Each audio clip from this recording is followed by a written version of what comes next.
Ciao a tutti e bentornati allo Scrigno del Calcio. Oggi parliamo dell'ultimo campionato in Serie A del Varese. Ringrazio chiunque me lo abbia chiesto, stavolta non me lo sono appuntato il nome, ma sicuramente chi lo sa riconoscerà la sua richiesta. Perché parliamo in particolare dell'ultima stagione del Varese in Serie A? Perché è il cinquantennale di questa ricorrenza. Il Varese 74-75 disputa l'ultimo dei suoi 7 campionati in Serie A.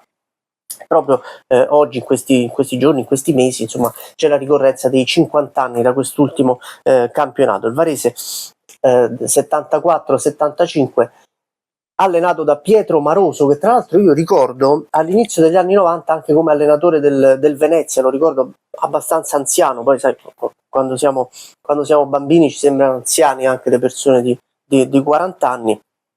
Ma lo ricordo insomma abbastanza anziano. Maroso come allenatore del Venezia era l'allenatore del Varese 74-75, che parte con la sensazione che salvarsi sarà difficile perché in estate vende i suoi gioielli qua e là, tra cui Egidio Calloni al Milan, ma l'inizio invece è ottimo perché alla prima giornata c'è la grande sorpresa del campionato. Il Varese batte 2-0 l'Inter in casa allo stadio Ossola di Varese. Alla seconda giornata perde contro la Sampdoria, ma alla terza ferma la Juventus sullo 0-0 in casa e alla quarta pareggia 1-1 contro il Cagliari a Cagliari. Quindi un inizio molto buono nonostante le premesse abbastanza negative. Il problema è che il Varese da qui alla fine vincerà soltanto altre 2 partite, scivolerà sempre di più in classifica fino ad occupare l'ultimo posto in cui stazionerà poi anche fino alla fine della stagione. La squadra scivola all'ultimo posto, vince solo 2 partite. L'8 dicembre 3-1 contro l'Ascoli, tutte e 3 in casa vinte, quindi in trasferta non vincerà mai. Vince 3-1 contro l'Ascoli l'8 dicembre del 74 e 4-0 contro la Sampdoria il 9 febbraio del 75. Segnatevi questa data perché il Varese non vince in Serie A dal 9 febbraio del 1975, data del suo ultimo successo nella massima serie. Alla fine del campionato arriva ultimo con 17 punti e retrocede assieme al Vicenza e alla Ternana.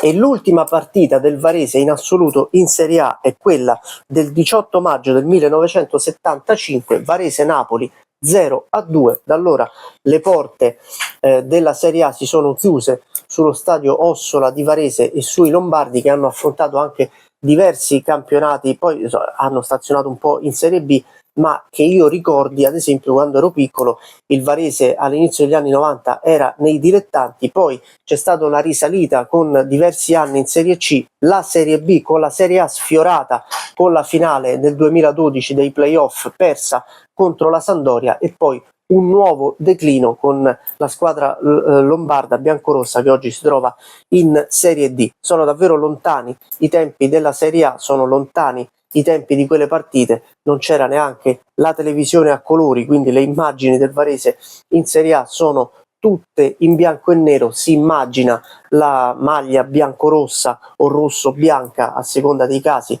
del Varese. Chissà se un giorno torneremo a vederlo in Serie A. Io ormai ho capito che ciò che conta principalmente molto di più rispetto agli anni 70, agli anni 80 e in parte anche agli anni 90 è avere una società strutturata in un certo modo, con ambizioni chiare e con disponibilità economica sufficiente per garantire certi tipi di risultati, altrimenti di risultati non se ne ottengono. Questa è la storia del Varese 74-75, l'ultima in Serie A, e proprio quest'anno, nel 2025, sono 50 anni dall'ultima stagione in Serie A di una squadra comunque storica e conosciuta fondamentalmente da tutti come il Varese, ma che purtroppo oggi soltanto persone un po' più avanti con l'età, voglio dire anziane, però insomma già io sono un po' più avanti con l'età, quindi mi posso permettere di dirlo, hanno visto in Serie A. Mi raccomando, iscrivetevi al canale, lasciate like, commenti, seguite anche i social, tanto è tutto nella descrizione del canale, e suggeritemi anche idee, perché come vedete io magari passa qualche settimana, perché a seconda dell'organizzazione, di quello che è venuto in mente anche a me, cerco di distribuire un po' le storie qua e là, ma io tutto quello che mi chiedete lo porto unito a quello che scelgo anche io. Mi raccomando, iscrivetevi al canale, continuate a seguirmi, fate il passaparola con i vostri amici se sono degli appassionati di pallone e torno domani.